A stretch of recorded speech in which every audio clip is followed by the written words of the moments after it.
ಮಹಾದೇವಿ ಅಮ್ಮ ಶ್ರೀ ಚಕ್ರವಾಸಿನಿ ಮಹಾದೇವಿ ಅಮ್ಮ ಶ್ರೀ ಸಿಂಹವಾಹಿನಿ.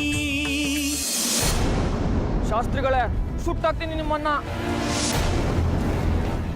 ಜಾಜಿ ಅಕ್ಕನ ವಿಷಯಕ್ಕೆ ಮತ್ತೆ ಬನ್ನ ಬಂಗಾರಿ. ಇಲ್ಲ ಕಣೋ, ಎಡವಟ್ಟಾಗ್ತಿರೋದು ಇಲ್ಲೇ.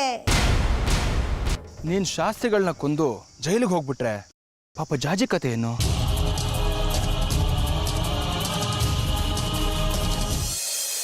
ವಿಚ್ಚ, ಅವನಿಗೆ ಸರಿಯಾಗಿ ಬುದ್ಧಿ ಕಲಿಸ್ತಿ ತಾನೆ. ಇನ್ಯಾವತ್ತೂ ಇಂಥ ಕೆಲಸ ಮಾಡಬಾರ್ದು. ಹಂಗೆ ಬಡಿಬೇಕಿತ್ತು ಅವನಿಗೆ. ಇಲ್ಲಜ್ಜಿ, ಅವನ್ ಮಾಡ್ತಿರೋದು ಸರಿಯಾಗೇ ಇದೆ. ಏನು ಅವನ್ ಮಾಡೋದು ಸರಿ ಇದೆಯಾ? ಅಂದ್ರೆ ನೀನು ಅವ್ರ ಪಕ್ಷನೇ ಸೇರ್ಕೊಂಡ್ಬಿಟ್ಯಾ? ಅಂದ್ರೆ ನಾನಾಗ್ಲೇ ಹೇಳಿದ್ದೆಲ್ಲ ನೀರ್ನಲ್ಲಿ ಹೋಮ ಮಾಡ್ದಂಗ ಆಯ್ತು ಅನ್ನೋ? ಇಲ್ಲ ಅಜ್ಜಿ, ನೀನ್ ಹೇಳಿದ್ದು ಸರಿ ಇದೆ. ಅವ್ರು ಮಾಡ್ತಿರೋದು ಸರಿ ಇದೆ ಅಂತೀಯ, ನಾನ್ ಹೇಳಿದ್ದು ಸರಿ ಇದೆ ಅಂತೀಯ. ಸುಮ್ಮನೆ ನನ್ನ ಕಣ್ಣೋರ್ಸಕ್ಕೆ ಹೋಗ್ ಬಂದಂಗೆ ನಾಟಕ ಆಡ್ತಿದ್ಯಾ? ಹೋದ ಪುಟ್ಟ ಬಂದ ಪುಟ್ಟ ಅಂದಂಗೆ. ಕಡೆಗೂ ಈ ಮನೇಲಿ ನಾನು ಕಾಲ್ ಕಸ ಆಗ್ಬಿಟ್ಟೆ. ಯಾಕಜ್ಜಿ ಇಷ್ಟು ನೆಮ್ಮದಿ ಕಳ್ಕೊತೀಯ? ಆಗೋದೆಲ್ಲ ಒಳ್ಳೇದಕ್ಕೆ ಅಂತಾನೆ ತಿಳ್ಕೊ. ಏನ್ ಒಳ್ಳೇದಕ್ಕೆ? ಅವತ್ತು ಜಾಜಿ ಜಗ್ಗಿ ನನ್ನ ಕೇಳಿಸ್ತೇನೆ ಅಂದಾಗ ನೀನ್ ಹೋಗಿ 4 ಹೊಡೆದು ಬುದ್ಧಿ ಕಲಿಸ್ದೆ. ಈಗ ಇವಳೇ ಹೋಗಿ ಅಂಥ ಕೆಲಸ ಮಾಡ್ತಿದ್ದಾಳೆ. ಆ ಬಂಗಾರಿಂದ ನಮ್ಮ ಮನೆಗೆ ಎಷ್ಟು ತೊಂದರೆಗಳಾಗಿದೆ. ನೀನ್ ಹೋಗಿ ಸರಿ ಮಾಡೋ ಅಂದ್ರೆ ಧಿಮ್ರಂಗ ಅಂತ ಬಂದ್ ನಿಂತಿದೀಯ. ಗೊತ್ತಾಯ್ತು ಬಿಡು, ಆ ಜಗ್ಗಿಗೆ ವಯಸ್ಸಾಗಿದೆ, ತಿರುಗಿ ಹೊಡೆಯೋ ಶಕ್ತಿ ಇಲ್ಲ, ಅದಕ್ಕೆ ಅವನ ಮೇಲೆ ಸವಾರಿ ಮಾಡ್ತೀಯ. ಆ ಬಂಗಾರಿ ಮೇಲೆ ಕೈ ಮಾಡಿದ್ರೆ ಅವನೇ ತಿರುಗಿ 4 ಒದಿತಾನೆ ಅಂತ ನಿನಗೆ ಭಯ. ಬಿಟ್ಬಿಡಿ ಎಲ್ಲ, ನಾನೇ ಇದಕ್ಕೆ ಒಂದು ದಾರಿ ಹುಡುಕ್ತೀನಿ. ಅದ್ರ ಅವಶ್ಯಕತೆ ಇಲ್ಲ ಬಿಡಜ್ಜಿ, ಅವರಿಬ್ರು ಇನ್ಯಾವತ್ತೂ ಒಂದಾಗಲ್ಲ. ಹೌದೇನೋ? ಹೌದು, ನೀನ್ ಸುಮ್ಮನೆ ಚಿಂತೆ ಮಾಡಬೇಡ ಅಜ್ಜಿ. ಹೇಗಾಯ್ತು? ನೀನ್ ನೋಡಿ ಎಲ್ಲರೂ ಹೆದರ್ತಾರೆ ಬಿಡು, ನಿನ್ ಯಾರ ಭಯನೂ ಇಲ್ಲ. ಅದು ಸರಿ, ನೀನ್ ಹೊಡೆಯಕ್ ಮುಂಚೆ ಒಪ್ಕೊಂಡ್ರ, ಹೊಡೆದ್ಮೇಲೆ ಒಪ್ಕೊಂಡ್ರ? ಅದ್ರ ಅವಶ್ಯಕತೆನೇ ಬರಲಿಲ್ಲ ಅಜ್ಜಿ. ಒಟ್ನಲ್ಲಿ ಇಬ್ರು ದೂರ ಆಗ್ತಾರೆ, ಸರಿನಾ?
सा सरि सरि सरि सरि सरि मा प नि प नि प नि प नि म प नि प नि प सा नि स म म रि रि स स रि रि स स नि रि स स नि नि प प नि प प म म रि म प नि सा सा रि म प नि सा सा रि म प नि सा सा सरि सरि सरि सरि सरि मा प नि प नि प नि प नि म प नि प सा नि स म म रि रि स स रि रि स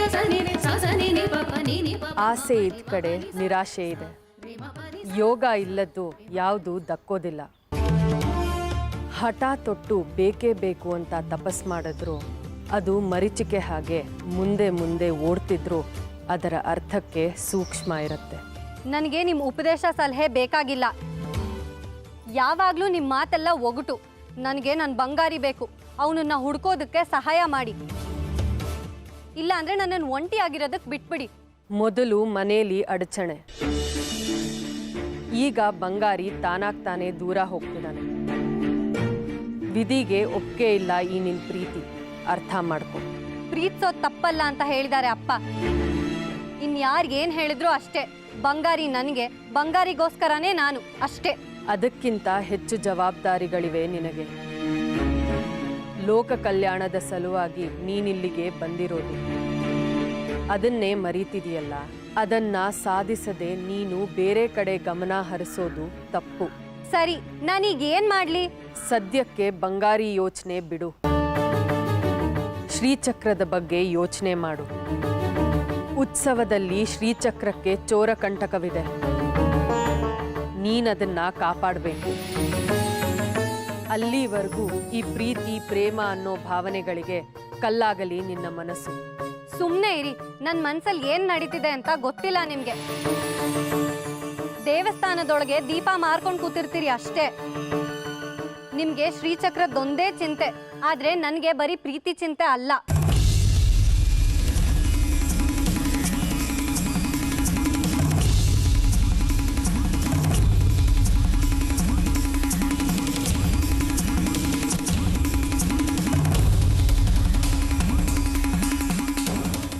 ಮತ್ತೆ ಇನ್ನೇನ್ ಚಿಂತೆ ನಿನಗೆ? ನನಗೆ ಬಂಗಾರಿ ಬಗ್ಗೆ ಕಾಳಜಿ ಇದೆ. ಅವನು ಏನ್ ಮಾಡ್ತಿದ್ದಾನೆ ಗೊತ್ತಾ? ಅವ್ನು ನನ್ನನ್ನು ಪ್ರೀತಿ ಮಾಡದೇ ಇದ್ರೂ ಚಿಂತೆ ಇಲ್ಲ. ಆದರೆ ಅವನ ಕೈಲಿ ಪಿಸ್ತೂಲ್ ಇದೆ. ಆ ಮಾರಿಗುಡಿ ಸಹವಾಸ ಮಾಡಿ ಅವನು ಹಾಳಾಗ್ತಿದ್ದಾನೆ. ಅದನ್ನ ತಡಿಬೇಕು. ಇಲ್ಲ ಅಂದರೆ ಅವನು ತಪ್ಪು ಮಾಡಿಬಿಡ್ತಾನೆ. ಅವನ ಜೀವನ ಹಾಳಾಗಿ ಹೋಗುತ್ತೆ. ನನಗೆ ಶ್ರೀಚಕ್ರಕ್ಕಿಂತ ಅದೇ ಮುಖ್ಯ. ಸರಿ ಬಿಡು, ಅದಕ್ಕೊಂದು ವ್ಯವಸ್ಥೆ ಮಾಡೋಣ. ಈಗ ನೀನು ಶ್ರೀಚಕ್ರ ರಕ್ಷಣೆಗೆ ಬಾ. ಬಂಗಾರಿನೇ ಸರಿ ಮಾಡೋಕ್ಕಾಗ್ತಿಲ್ಲ ನನಗೆ. ಇನ್ನು ಶ್ರೀಚಕ್ರನ ಹೇಗೆ ರಕ್ಷಣೆ ಮಾಡಲಿ? ಅದನ್ನೆಲ್ಲ ನೋಡ್ಕೊಳ್ಳೋದಕ್ಕೆ ಶಾಸ್ತ್ರಿಗಳಿದ್ದಾರೆ, ದೇವಸ್ಥಾನದ ಸಿಬ್ಬಂದಿಗಳು ಮತ್ತೆ ಪೊಲೀಸರಿದ್ದಾರೆ. ಅದಕ್ಕೆಲ್ಲ ಒಂದು ವ್ಯವಸ್ಥೆ ಇದೆ. ಇದ್ದಾರೆ, ಎಲ್ಲರೂ ಇದ್ದಾರೆ. ಆದರೆ ಎಲ್ಲರೂ ಭ್ರಷ್ಟರಾಗಿದ್ದಾರೆ. ಇಡೀ ವ್ಯವಸ್ಥೆನೇ ಸೇರ್ಕೊಂಡು ಸಂಚು ಹಾಕಿದ್ದಾರೆ ಶ್ರೀಚಕ್ರವನ್ನು ಅಪಹರಿಸೋದಕ್ಕೆ. ಅದಕ್ಕೆ ನಾನು ನಿನಗೆ ಹೇಳ್ತಿರೋದು, ನೀನೇ ರಕ್ಷಣೆ ಮಾಡಬೇಕು. ಯಾವುದೋ ತಾಂಡದಲ್ಲಿದ್ದ ನಿನ್ನನ್ನು ಈ ಊರಿಗೆ ಅಮ್ಮನವರು ಬರಮಾಡ್ಕೊಂಡಿದ್ದೆ ಈ ಕಾರಣಕ್ಕೆ. ನೋಡಿ ಮೇಷ್ಟ್ರಮ್ಮ, ನೀವೇನೇ ಹೇಳಿದ್ರು ಮೊದಲು ನಾನು ಬಂಗಾರಿನ ಕಾಪಾಡಬೇಕು. ಅದು ಕುಳ್ದಿರೋದು ಒಂದೇ ದಾರಿ. ಏನು? ಬಂಗಾರಿ ನಿಮ್ಮನ್ನ ಕೊಲೆ ಮಾಡಕ್ ಹೊರಟಿದ್ದಾನೆ ಅಂತ ವಿರೂಪಾಕ್ಷ ಶಾಸ್ತ್ರಿಗಳಿಗೆ ಹೇಳ್ತೀನಿ. ಆಗ ಅವ್ರ ಕಡೆಯವರೆಲ್ಲ ಸೇರಿ ಅವನಿಗೆ 4 ಏಟ್ ಹಾಕ್ತಾರೆ. ಹಾಗೆ ಅವನ ಹತ್ರ ಇರೋ ಪಿಸ್ತೂಲು ಕಿತ್ಕೋತಾರೆ. ಅವನ ಕೈಲಿ ಏನೂ ಮಾಡೋಕ್ಕಾಗಲ್ಲ. ಆದರೆ ಅವನು ಕೊಲೆಗಾರ ಅಂತೂ ಆಗೋದಿಲ್ಲ. ಎಲ್ಲಿಗೆ ಹೋಗ್ತಿದ್ಯಾ? ವಿರೂಪಾಕ್ಷ ಶಾಸ್ತ್ರಿಗಳ ಮನೆಗೆ, ಬಂಗಾರಿ ವಿಷಯನ ಹೇಳೋದಕ್ಕೆ. ಆಗ ಅವನು ಸುರಕ್ಷಿತವಾಗ್ತಾನೆ, ನನಗೂ ನೆಮ್ಮದಿ.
ಏನಮ್ಮ ಹಿಂಗೆ ಬರ್ತಿದ್ಯಾ?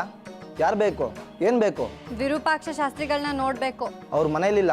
ಅದೇನಾಗಬೇಕು ಅಂತ ನನಗೆ ಹೇಳು. ಅವ್ರು ಬಂದಮೇಲೆ ನಾನು ಹೇಳ್ತೀನಿ. ಇಲ್ಲ, ನಿನಗೆ ಹೇಳೋ ಆಗಿಲ್ಲ, ಅವ್ರಿಗೆ ಹೇಳಬೇಕು.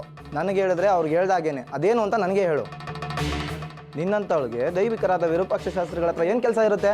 ಯಾರ್ಯಾರಿಗೆ ಏನೇನು ಹೇಳಬೇಕೋ ಅದನ್ನ ಅವ್ರವ್ರಿಗೆ ಹೇಳಬೇಕು. ಅರ್ಥ ಆಯ್ತಾ? ಆಯಿತು, ಆದರೆ ವಿರೂಪಾಕ್ಷ ಶಾಸ್ತ್ರಿಗಳು ಎಷ್ಟೊತ್ತಿಗೆ ಬರ್ತಾರೋ ಗೊತ್ತಿಲ್ಲ, ಅದಕ್ಕೆ ಕೇಳಿದೆ. ಈಗ ನನ್ನ ಕೆಲಸ ಆಗಬೇಕು, ಕಾಯ್ತೀನಿ ಅವ್ರು ಬರೋವರೆಗೂ.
ಈಗ ನಮ್ಮ ಬಲ ಪೂರ್ಣವಾಗ್ತಿದೆ.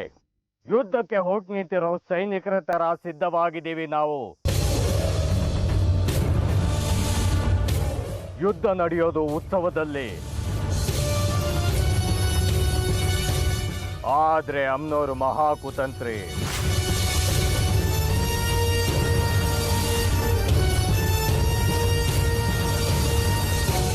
ಉತ್ಸವಕ್ಕೆ ಮುಂಚೆನೆ ನಮ್ಮನ್ನ ಕಟ್ಟಾಕಿ ನಮ್ಮ ಎಲ್ಲ ಆಯುಧಗಳನ್ನ ಕಿತ್ಕೊಳ್ಳೋ ಪ್ರಯತ್ನದಲ್ಲಿದ್ದಾಳೆ.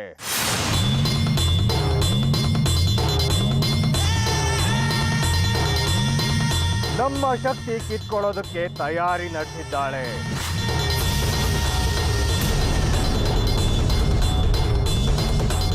ಅದಕ್ಕೆ ಈ ಪರಿಯಾಗಿ ಮೌನ ವಹಿಸಿರೋದು.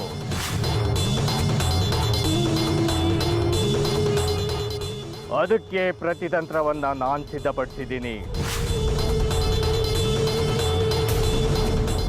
ಈ ಗುಂಡಿಯಲ್ಲಿ ಅಮ್ನವರನ್ನ ಬಂಧಿಸ್ತಿದ್ದೀನಿ.